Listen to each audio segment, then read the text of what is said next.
Meenakshi Medical College Hospital and Research Institute, Kanchipuram. Accredited A+ by NAC. போதைப்பொருள் புழக்கம் உள்ளிட்ட தவறான பாதையில் யாரும் ஈடுபடக்கூடாது என மாணவர்களுக்கு அறிவுரை வழங்கிய தமிழக வெற்றிக் கழக தலைவர் விஜய், அடையாளத்தை ஒருபோதும் இழக்காதீர்கள் என கேட்டுக்கொண்டார். இப்போ உங்களுடைய இந்த நட்பு வட்டாரத்தில் இப்போ ஏதோ ஒரு விஷயம் தப்பாக இருக்குது அப்படின்னா, இப்போது அதில் சில பேர் இந்த தவறான பழக்கங்களில் ஈடுபட்டிருந்தாங்கன்னா முடிஞ்சால் அவங்கள நல்வழிப்படுத்த பாருங்கள். இந்த தவறான பழக்கங்களில் மட்டும் ஈடுபடாதீங்க, ஈடுபடக்கூடாது. உங்களோட அடையாளத்தை எக்காரணத்தை கொண்டும் இழந்துடாதீங்க. Don't lose your identity at any cost. தமிழ்நாட்டில் இந்த போதை பொருட்களுடைய இந்த பயன்பாடு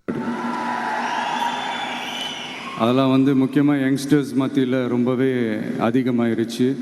ஒரு பெற்றோர் என்ற முறையில், ஒரு அரசியல் இயக்கத்துக்கு தலைவர் என்ற முறையில் எனக்குமே ரொம்ப அச்சமாக தான் இருக்குது. இதெல்லாம் கண்ட்ரோல் பண்ணுறது அரசோட கடமை. இதெல்லாம் யங்ஸ்டர்ஸை இதிலேருந்து காப்பாற்றுறதெல்லாம் அரசுங்களோட கடமை. இப்போ ஆளும் அரசு அதெல்லாம் தவற விட்டுட்டாங்க அப்படின்றத பற்றிலாம் நான் இங்கே பேச வரல. அதுக்கான மேடையும் இது இல்லை. நான் என்ன சொல்ல வரேன்னா, சில நேரத்தில் அரசாங்கத்தை விட நம்ம லைஃப்பை நம்ம தான் பார்த்துக்கணும். நம்மளுடைய சேஃப்டியை நம்ம தான் பார்த்துக்கணும். Say no to temporary pleasures, say no to drugs. எனக்காக இது ஒரே ஒரு வாட்டி ரிப்பீட் பண்ணுறீங்களா? Say no to temporary pleasures, say no to drugs. Meenakshi Medical College Hospital and Research Institute, Kanchipuram. Accredited A+ by NAC.